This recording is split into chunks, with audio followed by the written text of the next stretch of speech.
board so da me my CEO da me my minister da e chairman na bidie na what me campaign ma me ama me campaign ma me party na me ye adwuma 2013 we just start the boom adwuma mo ba ye ma top adwuma nyina ma count fa bidie wo so no me ma count fa bidie wo so no se be tua me ma school fees kra pa ye den what you say mo se mo de mo start to my account so nyina na sabe me sika ben na be fa me wahu enti ani ya boy ye chema untumi de mienu na na je na de baako ne edi kan no eye ansa na ye beto aba 2024 me ko machi dodo ena ne ye boss esi ye nra nko a ena one SOMPA kase ye bonko no che se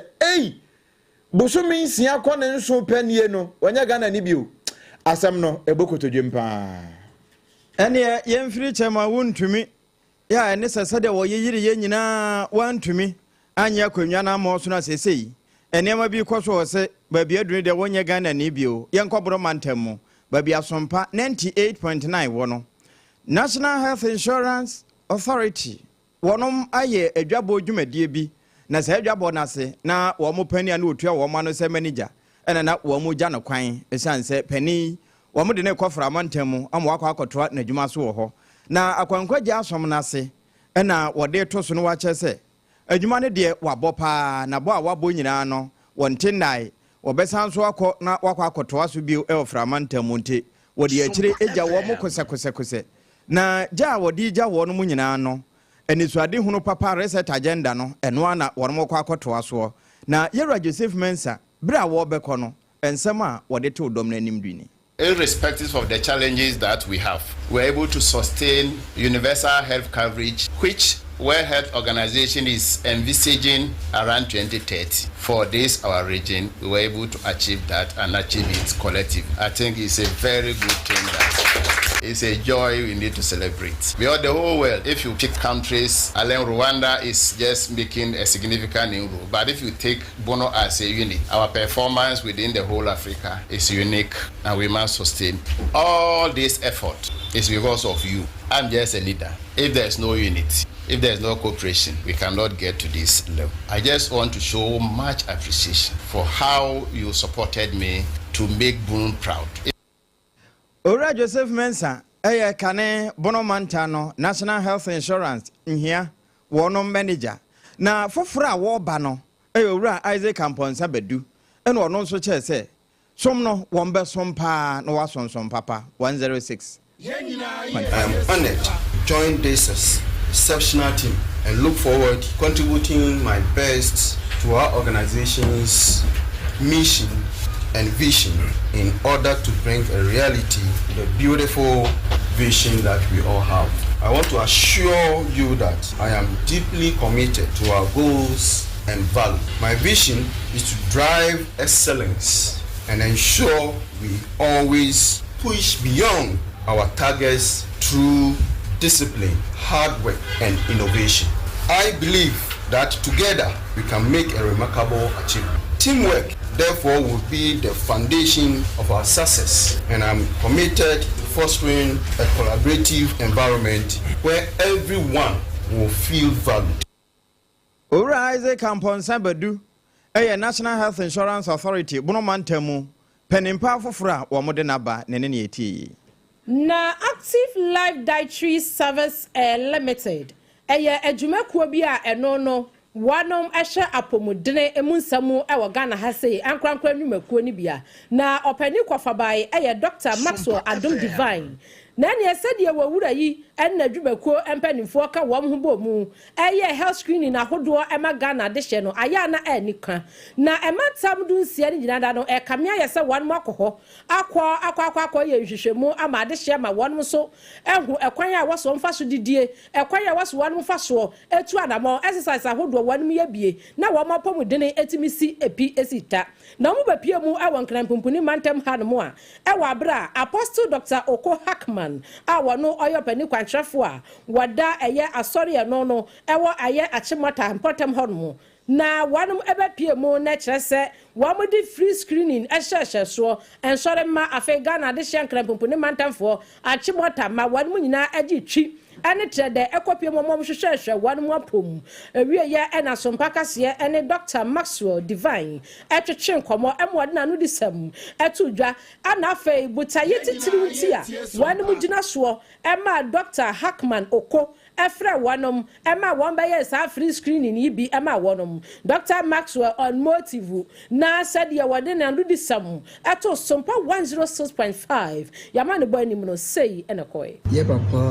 the first kwanya we so engineer organ ha other international deliverance and prayer ministry IDP etemsa efra atif life that services na ye de enije ene ahokika eba na sorry fiase yankopon adom ene ye third time yaba sa ye ewo ebra wa to sa frɛ ya respond to frɛ so ye no ahokika na ewo soro bebre bi ha no mama hu se omo apomode eho ehia omo Chino ena eye Dr. Maxwell Adum Divine edna no disem etu dwabio se sedi esofu panini etumi ye nyame so ade na wanya ne se eye nyankopon sam nko a ene sedi yansom kronkron eno kwa no de che na sori ma no watimi dwene wo ho ema wo mo koye free screening de ma wo mo ema wo no hwe wo mo apomode ne hu sedi ene ma ekọ ewo abrabo mu no wotu eye asofu a wo no Ghana ha nyina afo se ehu behia pa se enye de bia na abaji wasole mesika aya unso organize free hair screening na enfa ma wade hye no sede be ya wan so ebenya apomodene the first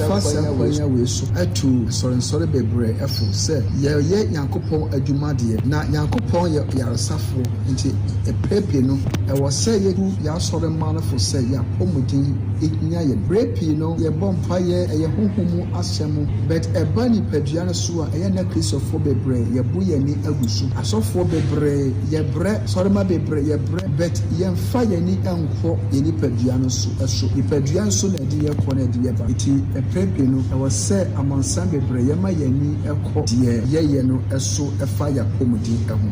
ne krokra mu no adehia wadom kopie mu ewo adwumade yase bi a ye hye wadom hwehwehwe wo mapom wo mogya mu wo ntinimu afei sabi wadom agya na mu no wo ne SOMPA kase e kire wonani so because natural organic your food here Ghana a free carrot you name it cucumber and no Dr. Divine fine with other spices or the Elizabeth Amoba anytime we are on screening no take flu team problem I won't be na me first time no problem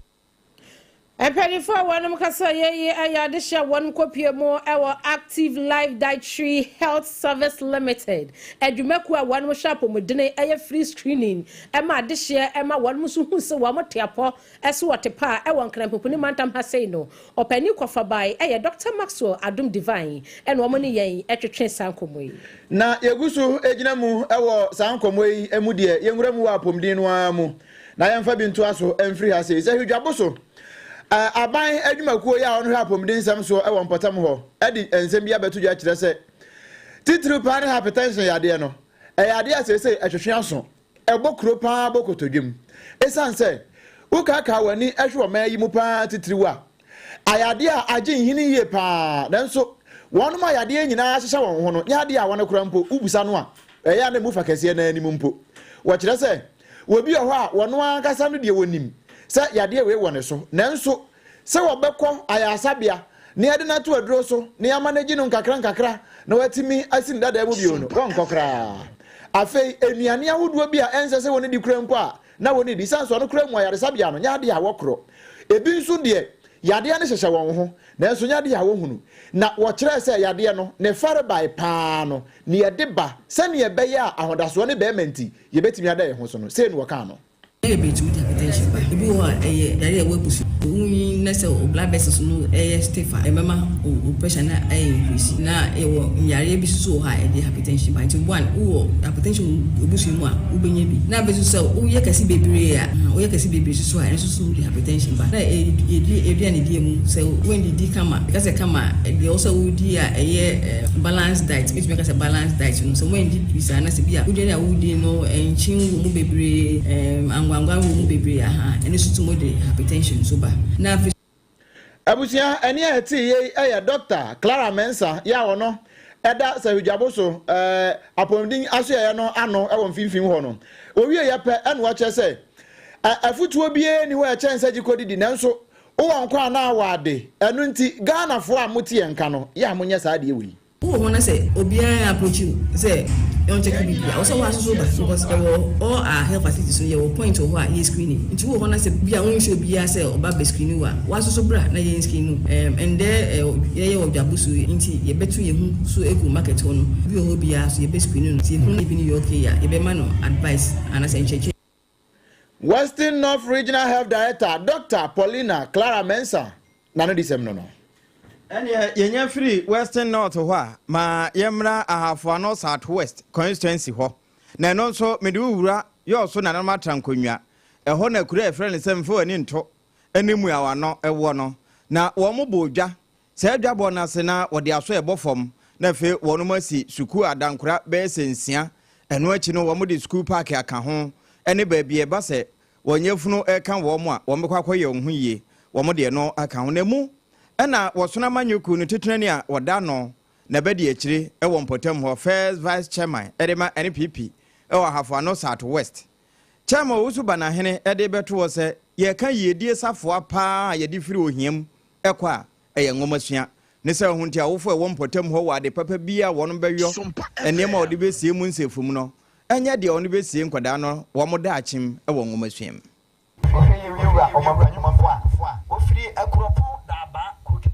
bi enti ba say betima to be no mampanyi betima de afiri ha ne mo be free ha na free ni school sem ne yenya school papa ya na je say ye wo professor wa ha ye wo attitude for ye de wa ha ye wo manager wo mo na da chi be ama ye ne ma akoyi enti ma me no mo so mo mama mo hia mo kona lu school kom sere mu ayiko ne ga papa bebrebe no mo so mo nte so ya hwe de ba ya ye man be nya ba bia si bi go ba ne no dachi ye mo tia bebrebe mi gira say diabetes wo kwa ma wo twa me na wo twa me abeto mo do me be ne beto ama na me be ya nko suku a obi a paso hwe papa nya tete papa kwesi ya obehwe papa wantimi nti ana otwefa ne nti ebesere mu ye maso mu hia yen enware ye ma no ye fom enkwafom koso aso akoko yen kom nyina me wura school dan no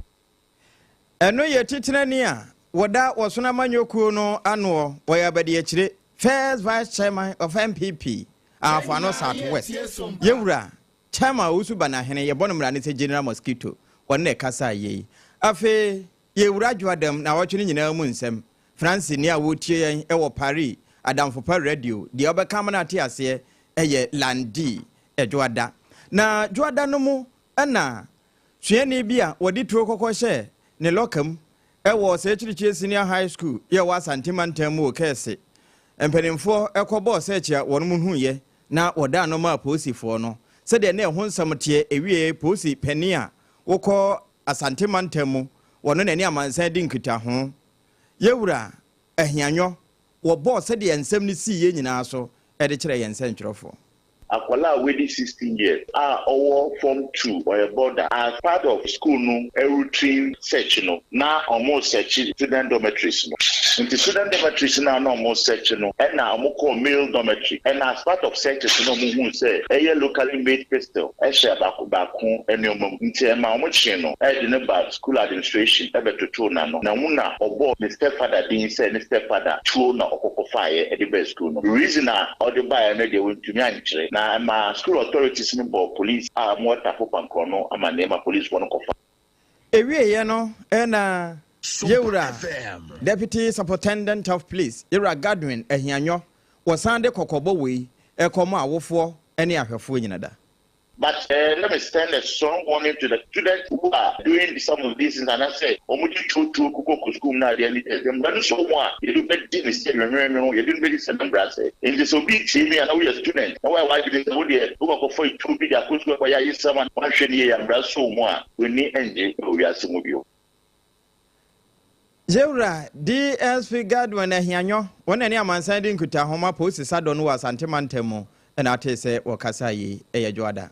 Nani adwada na mu na busia ya da so agina na woche ba kunimu no kwasia da a etwa mu kina na woche ensubrantam bi etoi papa nanie Ghana ha say no mantam be se ensia ena be bia ensuo yi agigu mu ana no wodene na empanimfo a wanom da mantam be se ensia no ankran pumpuni mantam ha empanimfo ka ho opie mu e wo adantan abato mpesoa so a ensuo no to ye no ebedi awu enipa be semiensa ne ekire ena wanum ti nananom sedo ewo ensuo bra ne eto ena no kwasia da yi na MC adema adantan municipal assembly no eye maame ela esinam nongu wane SOMPA kase atwetwe nkomo kire mu ekwan ye ensuo yi fa so ema etote ye wanum sa ade hia hwere wanum ka sade eya atwenche maboafo nadmo adwumakuo no so wamomodene a wanum boy ye no sei ene nsem. For the drinks, trust me, we have enough. We have quite enough. But of course, we can still do more. But we have quite enough. But because people are building on the waterway, there's no exit for these waters. This morning, I had a call from a lady around Ashiye. So I can say that there are still a few people, but we did majority yesterday. Properties have been lost, lives. We've even lost lives as I speak to you. And lots of damages have been done. Lakeside, we lost 2 people at Lakeside. We lost 1. Mame ela esinam nongo wano ane mesini ewraba wano suma de hia wanwa adantan abato mpeso so na wo wie ye pe ena nadmofo wono nso ade kokobo eba ese wanhwe yi asembeto pa ba bia wote ho no esan sei ensuo na to ye na na kwasi ada no ho ntansa woni bu nkompo kohwe won achi etieti amanebo ni nyina no enipa etimi ka won ya na akwa ya were ho sempa no me ye mpem miensa 3000 ene ka won enu nti wode kokobo ba ye se obi a wote tititiri pa ni wodo na ne nchen ho no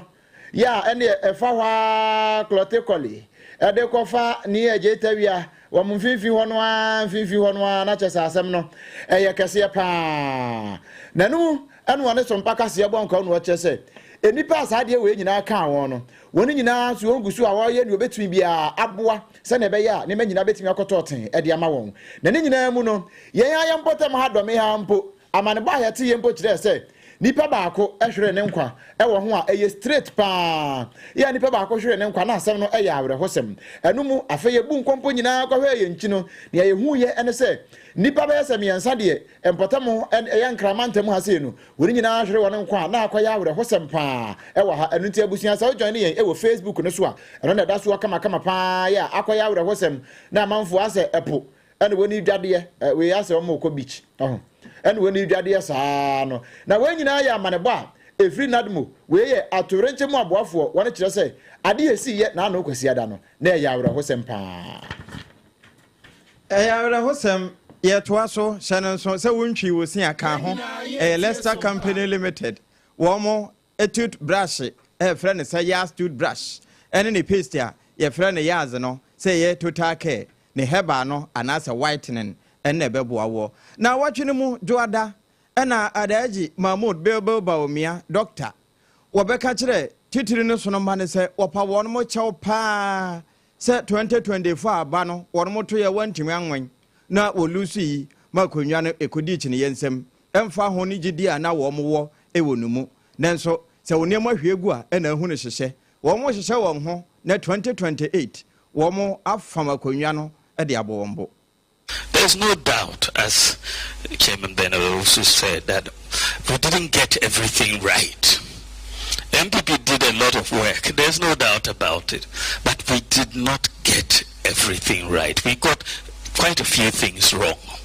And I think that on my own behalf, on behalf of the party and the government, I apologize to all of you for us not getting the things right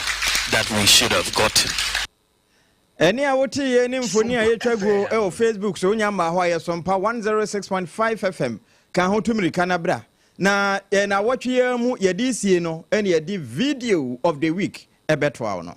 na ne video of the week ne de wa mehwe bia na kire se wan kasa no wa yo ho Yewuramu awa brada mu nsemu ensemu anano brada no etwagu ye SOMPA 106.5 yade sumu obi enese enkran pumpune mantam ha sei no empanimfo ye sesade upiemu ewa Central Business District na agia boso ameho achepa kase ekura enya kwan enya kirantwie na adehia wanum nanam pedestrianti sade kase fa bi na so aninti eho behia se wanum ma kromate na kromuti a etie ne yemare mu ton wa ye kobi wanum ton nya ado amomone wanum ton fosu broni wawu na chese broni no wawu kura gwantu sun wanum de begu kwa ho nyina da no ye paake wonum am wo makopa ba bi fofratna na ekwan mu ada ho enye se pani bi bebe mu waka eya Ghana ha sei enkna ha ene ye baba betitimu enti no akrameya Owura Michael Pakpo Alote wane ne mpanimfo etisi montene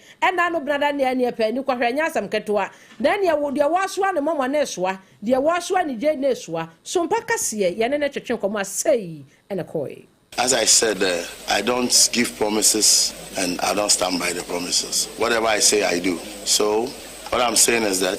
this exercise is not a 9-day wonder. We are on the streets, so we make sure that the roads are clear and everybody will know that me joining with my brother here, we have done a great job. God bless you, but we are not done. The next 1 hour, we are going back to the streets.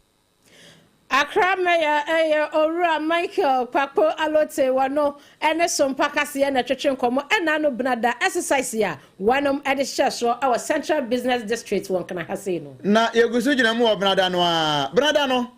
ene ye se bu nkompa hwe achi kwasi ada no ne dwoada no nsuo na etoye no na afi ye ne pania woda Ghana Hydrological Authority wamo nkrabata no a ehwe drains so no yene no abonkomo Yewura Richard Kofi Ameko na afi ya hwe wono so na montuo ne omogbo achi no ne hu no wache se ye se bibi maintenance culture poor maintenance eno na eku omanyi wache se sani ye besi fa krakra ye ne ma ewo omanyi mu na baabi ebe hunu se nsuo na mon yenkosi dan isi ho na baabi nsuso a ewo se ebomodin yi gatas ahodo no ye yi nyina kama ranka nkoba se gata so no obi dia ya foundation no wasi dan de asiso saade ya no ha dwene pa na wone SOMPA kase ebo nkomo no se no akiri mu faaya. With what we saw, basically it's about, people encroaching the water bodies, those wetlands that we have, or before the municipality do have some micro detention ponds. With what we saw on the ground, majority of them are gone. People have filled them and they built. So it's more or less it's exerting so much pressure on the Fulani the Fulani dam that we have. That is why it could not contain the heavy downpour that came last night. Abusia eni ayati ye Richard Kofi Ameko wono head of drains Ghana Hydrological Authority wono na akasa no ene ye firi Yewura Ameko de su a na ye kokoto na no bra wono moto nsa ede frɛ Professor Christopher Amiakumfi Penia na weye board chair edema Ghana Infrastructure Investment. Penny one mo sika bi afa one mo nsase wone Yewura Solomon Asamwa $2 million ne nyina ye sky train ho nsensem na no bra one mo frɛ wo masem no wantimi anko eno na de o ka ne mrafo no ho ana ne mra nim ni a odi na kire Yewura Sesu Aaron wode beto so no wa che se Penny de nti a wantumi ama ne nyane bo apayo na mom na enapomuden enennaye saa brada no kura no bena wo mo bo wo fie na nya asam ketwa wo mo twene jese pa ne ko University of Ghana Medical Center ho ma emergency ward kura na woda sesi sade mu nsam te kura no ashada ayesi wantan yente ne yie na nsu ne nyina mu no yensa ntwerofo ani de akire de besi bia no yetiefo yemfa nkamemo na abusia yetufa ramo ewo ukwada emu nsem na ukwada no ena beto montene se upiemu ewo kasoa ewutu senya east mesinin wo finfini mantamu a Mother and Child Hospital hono adehye bi ekobo dompem ho ade wo mani abre pa na ne krodan ebobo won mutie na nya asam keto a wabi mu no ma penti wo mu sinchu nyina yired isasa no amani abre ne nyina ne sei akatesia ne dini edi Vivian Akuya Otu mfinhia ne be se aduasa enum a wanum kire mu se de Nyankopon ya na dom ema abosome nkono akantuo ne bra so yesi wo kwakwawo okopie mu e wo Mother and Child Hospital eno no e wo Awutu Senya East Mercy ni mu no a midwife of asa abre no na wanum e wo duty na na yesi TikTok na wanum show se na Instagram video wo se de akatesia yi tie mu so watie mu wo mafi no enam so mu ofiri mpa so e ba hwe fom se cream e kwa wiase before na doctor fono na busuafo ene ye twetwe nkomoyi na doctor fono obi ayi na ni obi hospital Mother and Child and almost on be man force labor see I 7:30 man e drone and a midwife for no ka chance ye na ye mpie see ye pie nti ye nim inside there ye nim ye see but ye wa na midwife ne frere say na collapse nti omo de ne court theater Entino abusia ayara husem papa same kwa woso aba na midwife for part one mu boss hehe wa TikTok se hene enam so ma Vivian Akuya Otu eti nananum sedui abusia se wonom de atentene ne ene wo mo hyehyɛ na yegusu gina mu ewo ukuada no mu ukuada no ena beda adwa se ukopie mu ewo Winneba Technical Institute adisianfo bɛyɛ se enwotwe Wano no womonya sika de akototo akode eno ande nam school mu ho na ne anu nso nya sika kakra to mobile phone ni bie no ono etwa won mfoni kre ne amanfo social media yi so eno ande na nam so saa na saa de no na won nim se tiamra na woni hu se tiamra no na se akachi na prosifo ansa aka won ni nyina mu no ye ne assistant administrator e wo school no mu opani Steven Yawasare e bon komo e ma ne de se etu ye nim. Fortunately, we were able to unravel some of the students who were involved in the acts. And after the interrogation, we realized that they were doing something unknowingly. So having spoken to them, we finally concluded that we have to invite the parents of the children. Come Thursday, we'll meet the parents of the students and then also tell them. Nobody has ever told them to bring something because it's something we don't allow. Even mobile phone. Assistant Administrator Winneba Technical Institute Yera Steven Yao Asare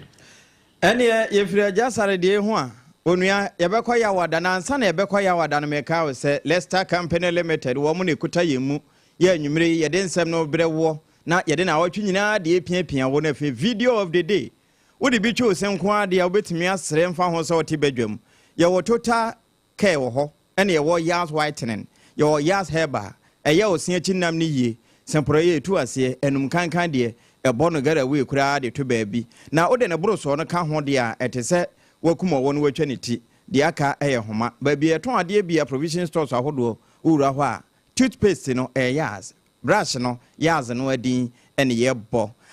campaign relieving heat patch ni o fa patch baabi bia ye oya eno ane se wote ya wadware wie no na wahohoro ho na ode afam ubon se bone de wura wedie no mfantini no ekwa afa nampa no nkosi kase so enti ana wahye no so ba bia ye ton ade bia obenya titru ene pharmacy shops ahodo no ya na wawura ho na wagye ode Endpoint homeopathic clinic ni eho na akwa wo ye free no Endpoint was shell signboard and can spend test akwa so afa hene makokobin kumase eho nso won se kan wo mo awo ene odadwene ode no eyadwunso twa no na hawa bam kakra bi na dwunso de wo ene ye ho ya kan ho kone ye hwemmam edu ba bi wa ya se bo tokontokomo a de be boa ye Endpoint foa wo mo na ye mrebo ene sa ne nyina ho adwuma na be ma wa ye mre wo mpam de ye mfamfo wo ma fikyire kan ho ko na koyi wo mre ye firi ho na fe giden yo na usipolu no a yetimi awa ya de amawo 0244 867 068 wo madam anti ena sompa ye number bia semframa man kwansa ye basesi a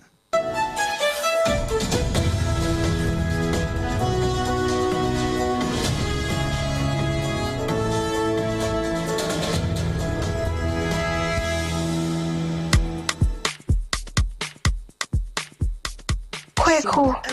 minim se wa ye she. Me cry man nane. Now so ebony show ho a embaso. Manihon Sepeno.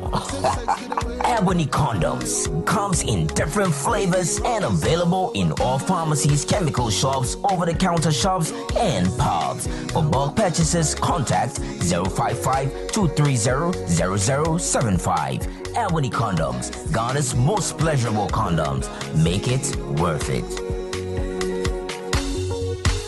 We got peppermint, strawberry, vanilla, chocolate. We got peppermint, strawberry, vanilla, chocolate. Et dans les vieux mis à condom. Les condoms mouillés, then it's not on board. Endpoint Homeopathy Clinic. Ghana had the obi enim say your prostate. Na baby omutibi ye screening ema hu ni ye etu asia. Na e Endpoint Homeopathy Clinic. Anase e kidney, e liver problem. Wo fa baby e na adjujo. Na de fa ne premature ejaculation no a be ma bi a wo ne wodofo akwakwahia. Asa wo di ne ho agro. Asa wo tonte. Ene e bra Endpoint Homeopathy Clinic. Na ye mo awo. E ma ne mema mo pa wo. E ye Endpoint Homeopathy Clinic. Wo mo da mufua. Yare bia infections bi ne wo ho. Anase bia wo hwa wo fa baby na adjujo. Kidney problem, prostate dear, a Endpoint Homeopathy Clinic. Ahinema kokobe kumase baako ho ebe Angel Educational Complex no. Ena Accra hanso so dear, wo mu gina mu ankasa. E was painted bebre friend share signboard no. Wudru na ubusasa wo pe Endpoint Homeopathy Clinic a obi a ebe chiro. For Endpoint e wo 0244867068 and 0274234321. Endpoint Homeopathy Clinic a wo mu dem fo. Eh medo. Edra no pa wutimi to boase etwitwiwsi o ado na so ni se me de yas toothpaste and the brush and the twitwi mesima menya homka senti na ye bokoi na me de me all time favorite yas herbal toothpaste and the brush aboa me amasesei menum nso a enwunu anasa de ehia me sem fimfem me biem na wo hwasa me se aye fita sesrecha homa na et brightens yas whitening toothpaste and the brush and the midi shimisi enti na wo se efe na yas total care gel toothpaste and the brush ne de ebo wo se ho ban demu ne nyina ema wonum ye sham. Oh yes, enu krotrodo yas herbal yas whitening and the yas total care gel toothpaste and the brush abusuan chamfa se wo pedudu tu e won kran ha for Leicester Ghana Limited and was 050-161-9588. Leicester Ghana Limited and the yas toothpaste mo ahodo and the brush abadwa so abeboa munde dinam se menya foreign call. Hello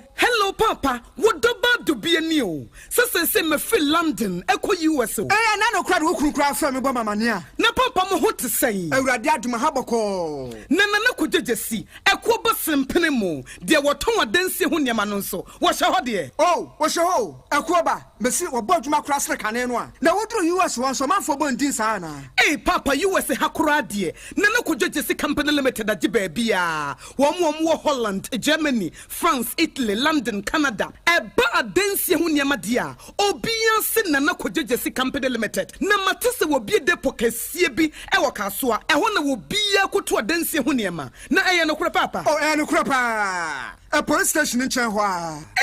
akuo ba sempre mo no onye mereda hwe we kura no miensamua ene obi anfoforo yawo ba ko obu akwase paase kumase ene ba ko so pokura se nkran ha obi ase na kodwogesi eye bemaba e wo dansi mu oton cement iron rods banding wires enadua plywood and just said about dance wo te se bibia e de hye edansi ase de ko wie depo no nyina nso eye tufo bo wudu kuka mu a wo kodwa free Accra we Kaswa Depo, any pokrasi de Anokra Tonchaya, was our boo Aquateman, Tantra Hill, Iron City, a man from was a beer depo Cassianso our Koshiman, Kumasi Sapasi de Porokra Danchaya, a Biswa Magazine Road, head office no, were beer depo Cassianso, our Dientum, a Joshua Accra Road, from a swat opposite Alaji Celia, and Papa Meboshan. Tanoso, Breman, and a man from. Numbers of man for the fray 0244 313 752 and 0244 41 93 93. Nana Kujesi Company Limited.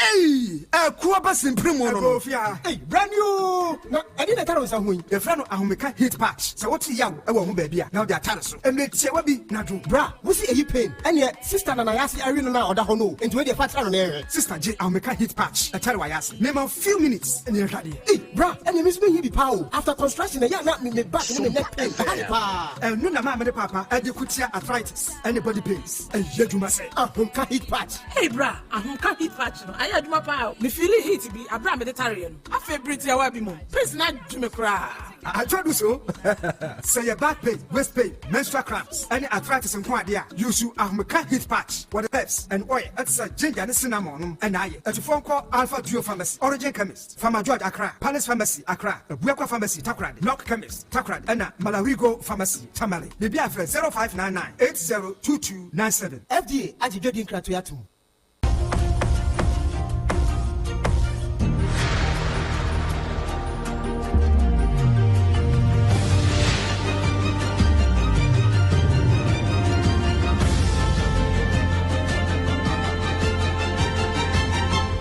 SOMPA Kasiebo, Ajibebia. Nokre Ajibebia, Ayasem Framano, na Yako Yawadem, na Yawadano, ena enkomobi ekoso. We a businessman be ya wono watching papo, Edia Konifie no. One famra kwansu, and wonya dajia kobe be a pempim kasi and wono, no dene droben kokotum, no yen boko de fast as an assassin Konifie. And I'm tired so, penning for us any penchi. Na bra Francis, asoba ire, what na say, tamale court no muno, and Mohammed penny, babejina adakem. Na sadia ne mun samotie, and a woman sabo asopa, a query as some womutu, edeco, but swimming siane de toso dunumi no. Nanomu, Anna, Northern Regional Manager, Edema Ghana Water Corporation, Ura Steven, I'm here, Wakasai. Shall be thorough because we have the facts. We are engineers and we know what we have seen on the grounds. And we want with the police, doesn't know the investigators, doesn't know what they saw. My general advice to the public is that we have been telling them that installing inland pumps on our mains to deprive. One ne penny wada Ghana Water Corporation ano ewo atifi mantemu tamale. Na ananu ya wadano ana dwumako bi a wondin ene Dream Power Africa wan kopie mu wasante mantemu menhia aya atanya kasie mu na wanom kwasra otikru ni brawe nwoma so otumfo se tua babio na wanom ne wo twetwe nkomo na siwo ede madwumako eye owura Andre Lambasi wani yan etwetwe nkomo ehye die ntia wanom ekọ sansra hye. We would like to come to Ghana together with this business to execute for the green energy transition that Ghana is embarking on. The government has made it clear that they are interested to expand in green energy specifically, and we want to make sure that we partner with the Ghana people to enable jobs. And I think Stephen will speak a little bit more about our goals, what we have already achieved, and what we plan to achieve. And what you know, and Asante Hene Nasai Ababio, what you crew never and so one so, and none of this some kakra eto SOMPA Kasianim. Ghana at the moment we still experience some electricity problems, importing fuel to our lights on the hydro issue that we are trying to find a way. Sure. At the same time, we need a clean circumstances with climate change and everything. Sure. Nobody cannot deny the fact that we have to be very careful in the future. So climate change is real. Sure. What you crew never young master or 2 4 hours say to na Sababio no, Ewa Brenna no ya wadano. Dream Power Africa, Wadam Kwasra no, the Sansemi, Etuja. Yagusujina ya wadano, ya ni yao. Na yajinamua na ya kokoto. Na numuho, ena Chief Justice as I say, ya churi jumedieri asansan. Na wajina koto, amanfo okrampo de no. Ejina mu den so ombe defender no, den wa koto yi. And I'm so man a lawyer. Kane aban lawyer penny Godfred yebo adame. One na ne lawyer maami Gertrude Esaba tokono. On na ne lawyer. Na amanfo akeka nsem bebre kire se we conflict of interest. Esan se wan kasa mu no. Na ya aban lawyer. E na mo time nso ne yi maami Justice Eraba Esaba tokono. E na wa na osan ne lawyer. Enti eba ne sa ase ni awo pe bi ntia. Eno na nam so ma aba bontia be kasa no wo kire se nya no kre. Wono dia odi na chi nyina no eye se adwuma no waye ena se watemra no ase ena se ne wote adwuma no ase a watemra no ase no eno ho asem no wo kan. And I think it's about time that good men in this country stood for what is righteous and what is right. I mean, as far as I'm concerned, if there's any attorney general who, right from his appointment, has stood up for the judiciary and has spoken against attacks on the independence of the judiciary, it is myself. It is totally erroneous and must be corrected. It is about time that the proper thing is stood for in this country. And we cannot let people mislead the public and then let it go uncorrected. Abusia, any ati Godfrey, Yabu Adame, and what I said, there be young animal, Nemu Jumanintia. And ma yengrem efiada na fiada no mu na mfimfini mantemu yensan trofo eto edemane yen titiri erikanan wo fechire ya uniba lecturer bia wo University of Education uniba ho oti nananom won sedo wo musie no onu ani fie na ekowie ni yenhu ni pakro na make say wo maso abamu abakon pechi na no na ACP Ibrahim Poku e ka se wo madwo bremra na baabia wo se posi sadom no wura na baabia nokore no wo mu yidi beto paso bia no won beyi yo mi na me da se inspector general police na the Central Regional Police Command can we win for police for also can say team for our more on my own show yama patrols wo ho andoso e nipa ni be kwa jigina ama say the men ni bebre akokro ho a ye ahye okro mo for say ye ade say isuro ana say be besi bi mu de ye pom ho ba say bi ezi enti o da ho na nipa ya chenda be na mo de kokot yewe ye nema ye wo ho a asa ye me say your chande ye ndimenga ye be make sure say nipa na ya che no ye ne rights no so ye nya de a etieta ni family ACP Ibrahim Poku ene kasa yi nana no fiada no na menteme ho ase bi esode ye sede ye panin se kokwa ne sode a aya na adwene no enya adwuma ninti na ne omode yantam so efa getofuo bi ho ene eye adehye a wanom wo nsawam ado agiri wapo ye mantamu ni nyina ese mozrami ni bia enam so nsensem bia aya entwensene na ntwibini esoro de denden ase peche nam so emu wati nananom nsia dunti na adehia wanom ewo nsawam adu agiri ena no fiada wona sompa kase etwetwo Almost such 3-4 2 penalty no one say sash ana me afraid no so as ne for near my dear come out to find the for near my doors come out to find how much you got to the account when you want mobile boy ni okro ma do agiri aye mobo akona no ayede emiri bi akon bi si sa 19 years ago eno shukru emu di bum carefree baye ya to tia gas soldier for eno nte kwada na afia di abedi anu de che friends ni yakwa mene wo ka say nipa ba ko ato ananano mo won se do eni me gokuro yi mu nyina la sen be bia yakwa adehia wanom ewo nsawam adu agiri ewo epoye matamo na no fiada no metim ho se ho omoni ya twetwe sankomo yi na yewie efiada kra no we efiada kronkron re ya ena Ghana Health Service one day by month so no what say yade bia ba e friend monkeypox na mo mpesa be ma okasa ya tenten aka na mpox no say agentre ha pa titru ene nkrama mu ha wo che say mpox no akona nim pa na pania woni amansan ebo nkomo wono oye consultant public health physician our san so oye deputy director of surveillance our Ghana Health Service your friend Dr. Dennis Odai Lai and watches us had you are kosi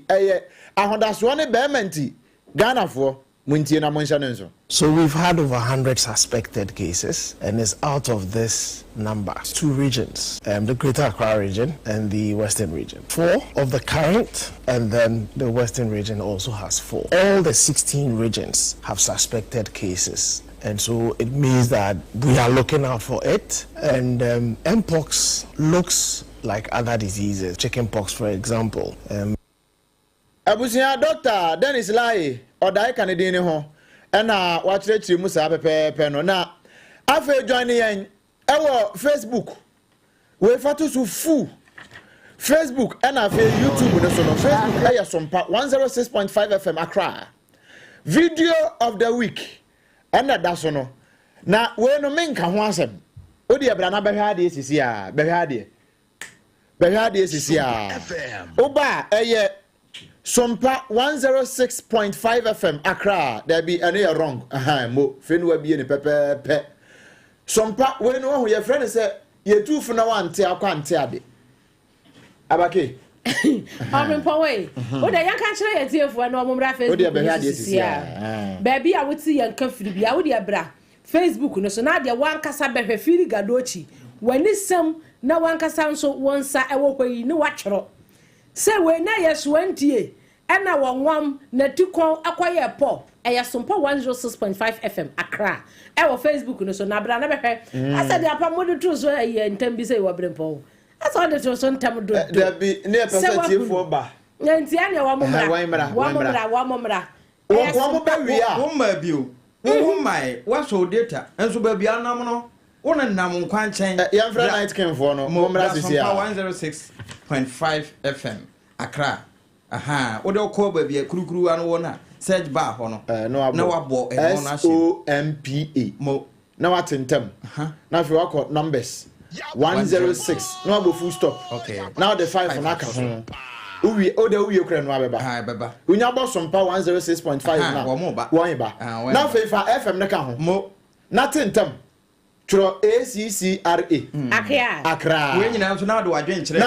na to uhu ne sen wo de tuni din we no wo fu adwenkyere fa ho bra mo sani ewu no yes na wo ba no ahye no se obenya aduane agya special local foods wonderful yem fam preko na tiefo be ya wo ba behwe bi yem mo aduane papa ni yem fa ya se whole very good enti agya special local foods na dawroma and a video of the week etwagui aduane no sani wo pɛ no bia fufuo enkwan bia wo pɛ bi wo ho banku ene tilapia ene nkruma tuozafi ena troka no ni nyina bi wo ho wache jollof we style no yi ana se wa hu no apa safi wa hu ba bia asem ni free ba try answer mo na yen ko pe fried rice kokonte apapransa jollof ni nyina bi o agye ho be pa cho ye wa TikTok no so ena afi Instagram Facebook say YouTube cry de be ka ho ni nyina eye agye special local foods ye wo ho ye delivery ba bia wo bia afre yen 0246 359 921 and 0535 484 9392 na fe oni ya bonkomo na pese oba ya so ye de a ye won kra ha ya hacho atomic kwan no so wono a transition che ho pe ho ne ebutu wunya aduane ne di wie se ekim a wo Facebook no me kai wo se bia na oto asentri na efa wo sire mu ko kan na akokomu no ya na eta atwetwon pa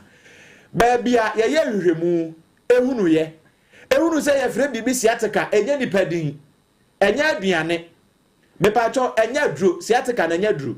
ya de bi din no na ne ohu ye no eye 21st clinic ho na ase ne wo afa bra Facebook na behwe we bi se Isaac Amponsa was say what are they doing na they no say akoya me yi ni bia daddy ni bi entu so bra na fa de ne bra na mom ni nyina mu no sciatica commandant sciatica expert sciatica researcher sciatica originator no 21st clinic ho ene etu ase de kudeku a ekwa emba biu o tu ase ntire no a twetwe no fabra na yenyimfiri ho ma kama pa yankura bata no enkra ha ya tantra he run about tema ye wo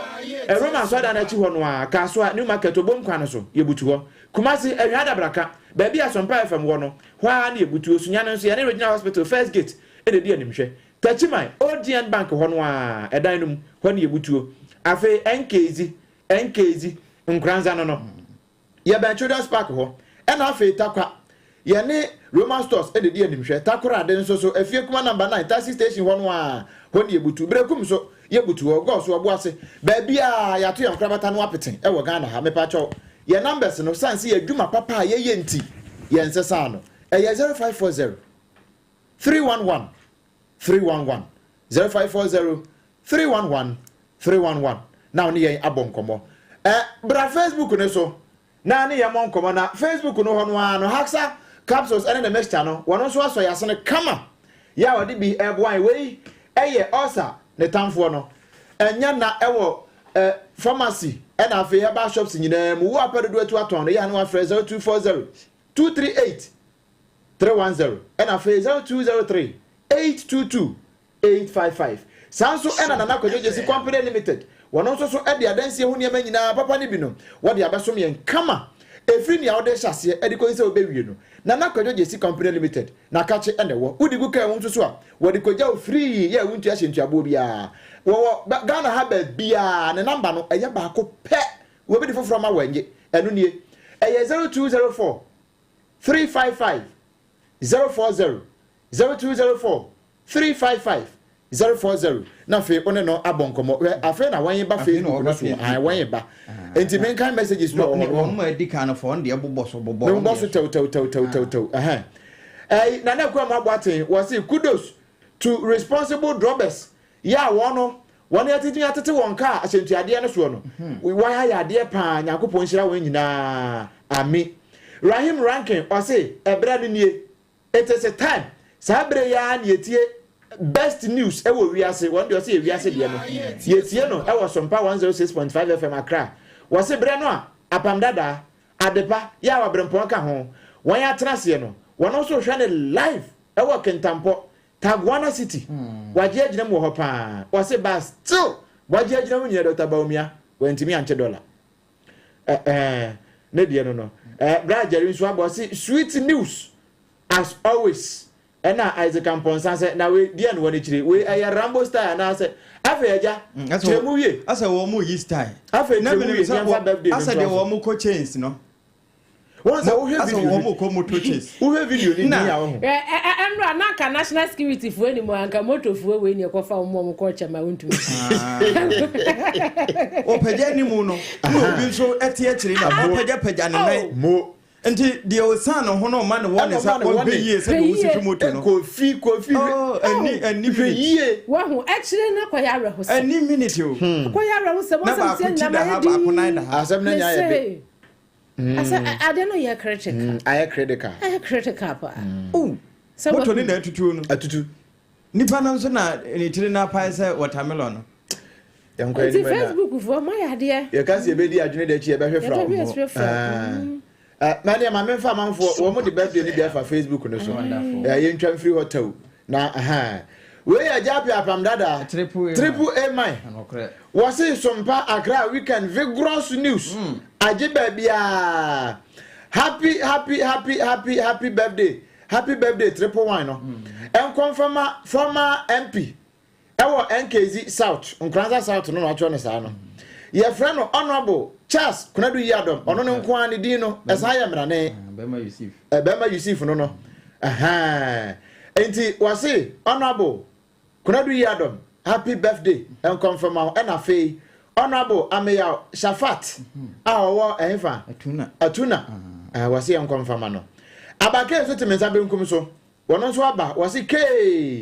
a belated happy birthday and confirm officer wine oya tasi droba e wodun kwa no fen o se no na your birthday na wantimi an we show correct one no afi na correct one no je 3 e wo SOMPA na Isaac Amponsa sa ba bi o se Ghana this is what we do a white man planning but I said take look at what some can say the bro from person me be free and you be from Fabinga but look at what they are doing we should be serious. Oh, greetings to wife, Mabna. The passing market square. What is a brony, you know? Bibini the Nagene, yes, I dear we free what? Or then Chakas here, I say, in fact, a bibrim, Yaman now, you're serious. Watch Anna Mabna. I will be passing market square. And to a serious or in encyclopedia, we correct one. We're serious. Afa na bia waso afidie anwumre ensama yetoma na obi ne se wo sika na wo de beye bribia NPP first vice chairman Edma Hafano Southwest se fashe wo mangu masuem Ejadifo wanom eton eye fish metre coastal operators wasantimatam wom kropon kumase wom se dumso egu odwuma eno ada eno wache adanta kumi mighty minority wayaji beli edi amano ene na sebi o ho a yemfama Leicester Ghana Limited womo ene de toothbrush papa ene paste papa etimi yasin yi na ɛyɛ nneɛma nyinaa yie no ɛno ne Yas toothpaste ɛne ne toothbrush no ɛno akyi Endpoint Homeopathy Clinic ɛhɔ ne wɔsɔ wura na wɔmodom ɛhwɛ wɔ ebia na wayɛ ase ha wɔ hɔ ana wo ojo nso twanum na wɔ ebia na wo de ne ya wɔ ɛyɛ mmerɛboɔ ho ha wɔ ɛyɛ wɔ no mo a anwumre wo mo na ka yɛn ho a ahomeka hit patch pain relieving patch no wɔno nso bɛ patch yɛn na yɛfiri Sompa 106.5 FM Accra no yɛfa Sompa 93.1 Kumasi Santimantam mu 100.9 Ayiko ɛno nso Santimantam hɔ ɛne afofora ɛka ho na wɔn mu nyinaa ɛfa bi a Sompa Nkransa 90.7 ne Techimai 106.1 wɔn mu nso ɛkɔ hɔ onua deɛ wɔhe na aka James Nkroma wɔse mankan ne deɛ na wɔbɛdwa paa wɔse James from T-Man Techimai mo wɔse Ghana akankan for the triple A man Ejapi apam dada enwumre mene enuanom abena badu adepa kofi enafe obrempon nana kwaku ampoma